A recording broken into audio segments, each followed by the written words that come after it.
আল্লাহ রাব্বুল আলামিন বলেন, আলাম নাজআল লাহু আইনাইনি ওয়া লিসানান ওয়া শাফাতাইন ওয়া হাদাইনাহুন নাজদাইন।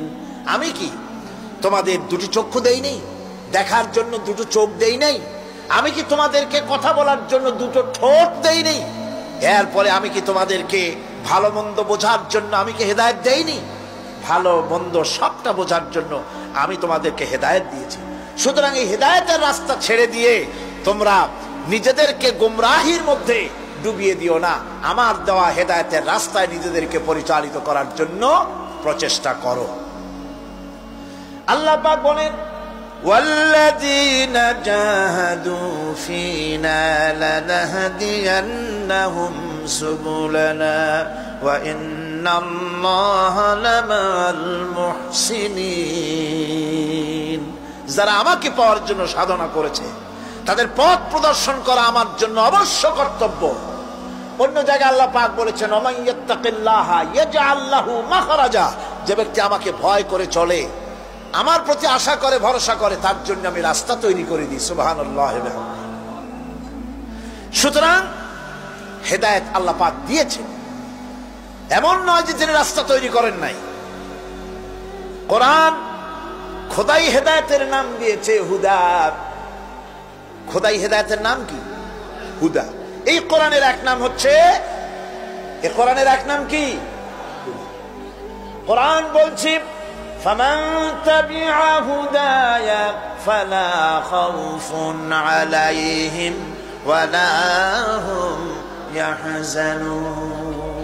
আমার এই কোরআন, এই হেদায়েত যারা মানবে, এটাকে যারা অনুসরণ করে চলবে, এটার আইন কানুন যারা মেনে চলবে, ওদের জন্য কোনো ভয় নাই, কোনো চিন্তাও নাই। কোনো ভয় নাই, কোনো চিন্তা নাই যারা এই কোরআনের হেদায়েতকে মেনে চলবে।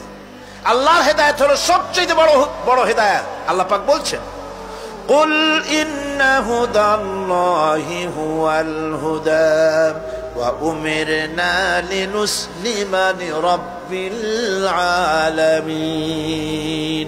হে রাসূল, আপনি বলুন, আল্লাহর হেদায়েত হলো সবচেয়ে বড় হেদায়েত। অর্থাৎ আল্লাহ যে রাস্তা দিয়েছেন, আল্লাহ যে কোরআন দিয়েছেন, এর থেকে বড় হেদায়েত মানুষের জন্য আর কিছু হতে পারে না।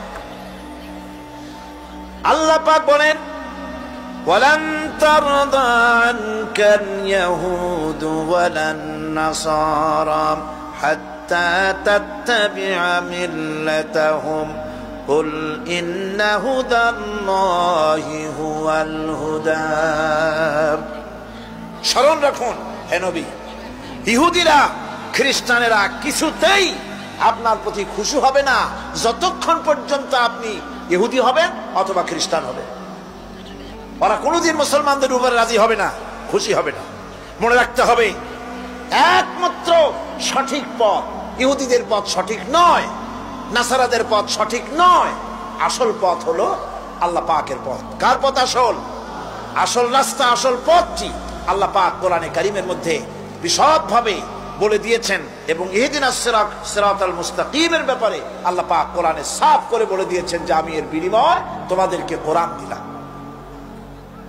বস্তুত ইহদিনাস সিরাতাল মুস্তাকিম এর জবাব হলো ওয়া ইন্নাল্লাহা রাব্বি ওয়া রাব্বুকুম ফা'বুদুহু হাযা সিরাতুম মুস্তাকিম।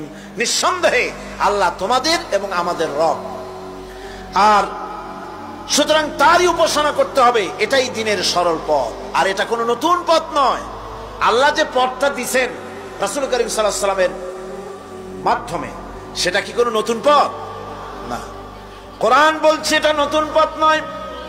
শারা'a লাকুম মিনাদ দীন মা ওয়াসসা বিহি নূহান ওয়াল্লাযী আওহাইনা ইলাইকা ওয়া মা ওয়াসাইনা বিহি ইব্রাহিমা ওয়া মূসা ওয়া ঈসা আন আকিমুদ দীন ওয়া লা তাতাফাররাকু ফীহি। শারা'a লাকুম মিনাদ দীন, এই দিন তিনি তোমাদের জন্য সেই দিনই মনোনীত করেছেন যা হযরতে নূহ আলাইহিস সালাম এর উপরে তিনি ওসিয়ত করেছেন, যা ওসিয়ত করা হয়েছিল, নসিহত করা হয়েছিল হযরতে নূহ আলাইহিস সালামের প্রতি। তিনি মনোনীত করেছিলেন হযরত নূহ আলাইহিস সালামকে এই দ্বীনকে প্রচার করার জন্য, আর যার উপরে চলার জন্য হযরত ইব্রাহিম, হযরত মূসা, হযরত ঈসাকে নির্দেশ করা হয়েছিল। তাদের সকলের শিক্ষাই ছিল একটা, যে আল্লাহ পাকের দ্বীনকে প্রতিষ্ঠা করো, আর এই ব্যাপারে কোন রকমই নিজেদের মধ্যে পার্থক্য, মত পার্থক্যের সৃষ্টি করো না। এখন কথাটা আরো ক্লিয়ার করে দেই।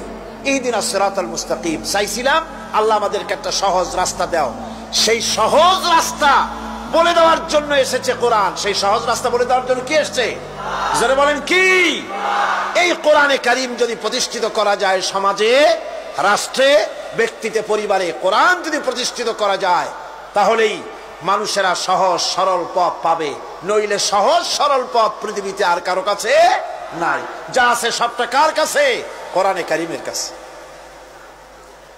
এরপরে আমরা বলি সিরাতাল্লাযীনা আন'আমতা আলাইহিম গায়রিল মাগদুবি আলাইহিম ওয়ালাদ-দাল্লিন।